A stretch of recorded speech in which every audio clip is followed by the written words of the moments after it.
Welcome to the world of Vidyut, a new initiative of Department of Technical Education, Skill Development, and Employment. With Vidyut, we learn how technology influences our day-to-day life. Today, our friends are going to discuss about solar energy, daylight saving, and its impact on our day-to-day life. Let's get started. All right, so we're diving into something pretty cool today. Syncing up our lives with the sun's natural energy flow. Okay. You know, we've all heard those energy saving tips, like change your light bulbs and stuff. Right. But this is like way deeper. Yeah. It's like, what if we could actually make daylight saving time work for us instead of just messing with our sleep? Exactly. It's like a whole new way to think about when we actually use power. And our guide for this is going to be this fascinating report called Creative on Solar Hours and Daylight Saving. Yeah, what I think is really intriguing here is that this report, it kind of like reframes our relationship with energy. Right. Like we're so used to thinking about it as this thing we just consume, you know? Right. But what if we actually could align our consumption with the natural rhythms, Yeah. you know? Whoa. So instead of constantly playing catch up, we're like working with the sun, not against it. Exactly. Okay. I like that. But how do we actually do that? Right. This whole solar hour thing, it's still kind of fuzzy to me. Yeah. Is it just when the sun is out? Well, it's a little more specific than that, I would say. Okay. Think of it as the time when the sun's energy is like the most intense. You know, it's kind of like a power surge from nature. Ah. And it usually falls between like midday and the late afternoon when the sun is highest in the sky. Okay. So not just any daylight. It's like prime time sunlight, Yeah. like the peak hours for solar power. Exactly. Okay. But what if you don't have solar panels on your roof? Does Yeah. any of this even matter then? That's where it gets really interesting because even without solar panels, just being mindful of those solar hours can actually significantly impact your energy efficiency. Oh, wow. Like, for example, let's say you run your dishwasher every day. Yeah. If you consistently run it during those peak solar hours, Mm-hmm.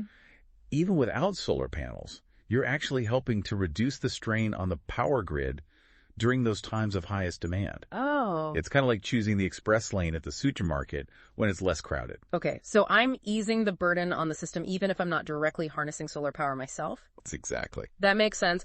But honestly, trying to like rearrange my entire schedule around when the sun is strongest sounds a little intense. Sure. And that's why this report also highlights the often overlooked role of daylight saving time. Oh, Think of it as like extending those peak solar hours further into the evening. okay. We're not just shifting the clocks, we're shifting our energy habits to take advantage of that extra daylight. I'll admit, I've always loved those longer summer evenings that come with daylight saving time. Yeah. But I never really thought about it like from an energy perspective. Right? So are you suggesting that we should be like delaying things like cooking dinner or doing laundry until later in the day just to capitalize on that extra daylight? Exactly. Instead of, cranking up the AC as soon as you get home from work, maybe hold off until later, when the sun's beginning to set. Right. Or instead of switching on every light in the house, take advantage of that, beautiful natural light streaming in through your windows. Okay, I'm starting to see how this all fits together. But how much of a difference can these like seemingly small shifts really make? Yeah. And what about like appliances? Don't some of them use a ton of energy regardless of what time of day it is? That's a really good point because you've hit on something crucial. Not all appliances are created equal Right. when it comes to energy consumption. Yeah. Some, like your refrigerator, they're constantly drawing power. Yeah. But others, like your washing machine or dryer, Right. those have much higher energy demands when they're in use. Oh, okay. So prioritizing those energy intensive tasks for like those peak solar hours or even later in the evening after the DST shift could have a noticeable impact. Exactly. Okay, I see that. But what about those power-hungry appliances that we can't really avoid using throughout the day? Like, I'm thinking like my computer or, let's be honest, my phone charger. Right. Like, how do we deal with those? Well, that's where understanding the concept of embodied energy becomes really valuable. Okay, now you've got me intrigued. What is this embodied energy? And how does it relate to our quest for solar harmony? So embodied energy, it refers to the total amount of energy that actually goes into producing a product. Okay. From extracting raw materials to manufacturing to transportation, all of that. Some items, like electronics, have a surprisingly high embodied energy. Oh, really? Yeah. So even if I'm like charging my phone at night, when energy demand is lower, I'm still using energy that was generated potentially during those peak hours. Exactly. It's like this hidden energy footprint. Yeah. So while shifting our usage to off-peak times is super helpful, understanding the embodied energy of the products that we actually buy can lead us to make more sustainable choices overall. I see. That's really eye-opening. Yeah. So it's not just about when we use energy, it's also about being mindful of the products that we choose. Yeah. And how much energy actually went into creating them in the first place. Right. Okay, that's a whole other layer to this. But let's be realistic. Not everyone has the flexibility to completely rearrange their day around the sun. Right. What about those of us with, shall we say, less than ideal schedules? You're absolutely right. Life doesn't always fit neatly into these solar-powered boxes. Yeah. But that doesn't mean that we can't find ways to align ourselves, even in small ways. Okay, so what are some simple, actionable steps that our listeners can take regardless of their schedules or whether they have solar panels? Well, for starters, something as simple as turning off lights when you leave a room can make a difference. Okay. It's such a small act, but it's like a symbolic way of saying, hey, I'm acknowledging this abundance of natural light, and I don't need to waste energy on artificial light right now. That's a good point. Yeah. I've been trying to be more mindful of that myself, although I'll admit I'm still prone to forgetting. Right. What else can we do? So becoming aware of phantom loads is another big one. You mean like those sneaky devices that keep sucking power even when they're turned off? Precisely. That blinking light on your cable box. Yeah. The phone charger plugged in, but not charging. Yeah. They're all silently draining energy, and that really adds up. For example, did you know that something as seemingly harmless as your coffee maker, even when switched off, could be siphoning a few watts of power? No, I had no idea. Yeah, it's crazy. So those phantom loads are like energy vampires lurking in the shadows of our homes. A perfect analogy. I like that. And the good news is, these vampires are easily vanquished. Okay, how? A simple power strip can be your stake, so to speak. Right. Plug multiple devices into a single strip, and then just switch off the entire strip when you're not using them. Oh. It's a small habit change, but it can have a significant impact on your energy consumption. That's a really good tip. I like that, wielding a power strip like a vampire slayer. There you go. But what about those of us who are, shall we say, a little less tech savvy? Yeah. Are there any tools or technologies that can help us align with the sun's rhythm without having to constantly monitor everything? Absolutely. So smart home technology could be a fantastic ally in this. Oh, really? You imagine lights that automatically dim as the sun sets, thermostats that adjust based on the time of day and your preferred temperature, even appliances that can be programmed to run during off-peak hours. That sounds amazing, but also potentially pricey. Sure. Is there a more budget-friendly way to approach this? Definitely. So start by simply becoming more aware of your own energy consumption patterns. Okay. When do you tend to use the most electricity? Are there any activities that could be shifted to take advantage of daylight or those off-peak hours? Right. It might be as simple as waiting to run the dishwasher until after dinner or charging your devices while you're at work. So it's really about being mindful, making those small adjustments where we can, and maybe embracing a little tech where it makes sense. I'm sensing a theme here, but let's shift gears for a moment.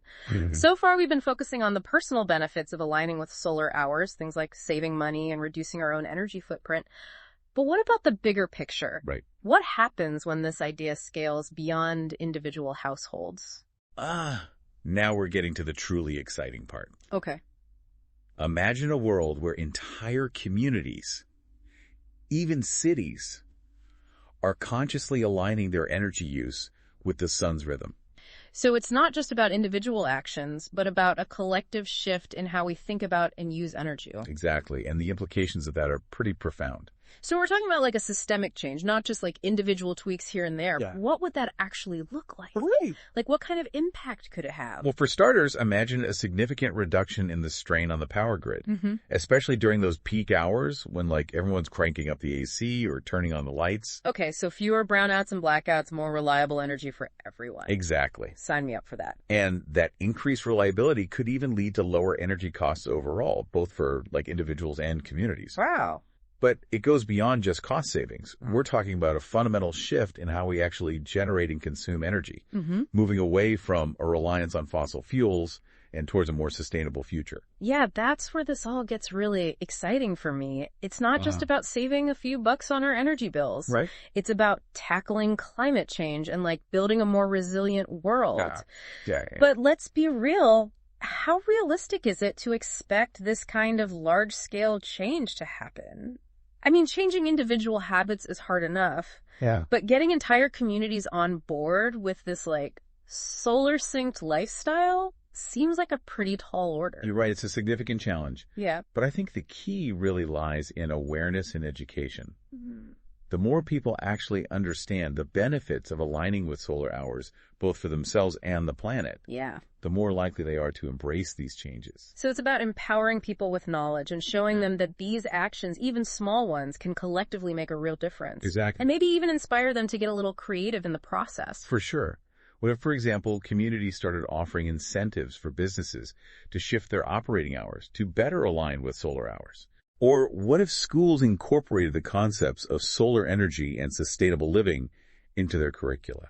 Now you're talking, it's about shifting the culture, not just individual behaviors. Right. But that kind of shift requires more than just information. Yeah. It requires like a sense of community, a shared vision for the future. Absolutely. And that brings us back to the power of imagination. Okay. Imagine a world where communities are actually designed around solar principles, with buildings oriented to maximize natural light and public spaces that encourage people to gather and connect during those peak solar hours.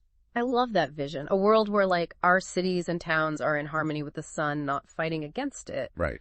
But even with all these positive changes, wouldn't there still be challenges? Sure. Like what about those times when the sun just isn't cooperating, like on cloudy days or during the winter months when daylight hours are shorter? Those are definitely valid concerns, and they highlight the need for like a diversified approach to energy. Yeah. Solar energy can play a key role, but we also need to continue to explore and invest in other renewable sources like wind and hydropower. Right. It's about creating a resilient and adaptable energy system that can meet our needs regardless of the weather or the time of year. So it's about finding that balance, that sweet spot where we're maximizing solar energy when it's abundant, but also prepared for those times when it's not. Exactly. It's about being flexible, adaptable, and always learning and evolving. Precisely. And that brings us to like one final and perhaps most important point. Okay. We can't just rely on existing technologies and solutions.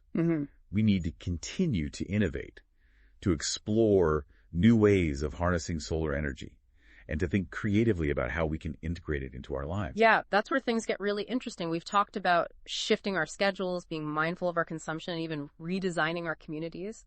But what about the technologies themselves? Right. Could a deeper understanding of solar hours lead to the development of entirely new energy-saving innovations? Yeah. Maybe even systems that can like predict and optimize energy use based on real-time solar data.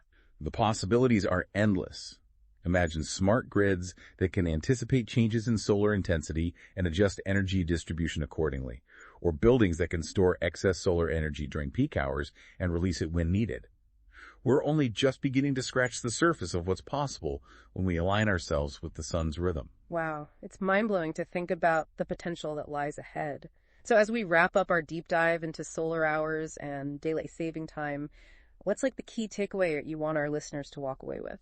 I think the most important message is this. We have the power to create a more sustainable future, and it starts with a shift in perspective instead of viewing energy as something we simply consume. Let's start thinking about how we can align ourselves with the sun's natural rhythm.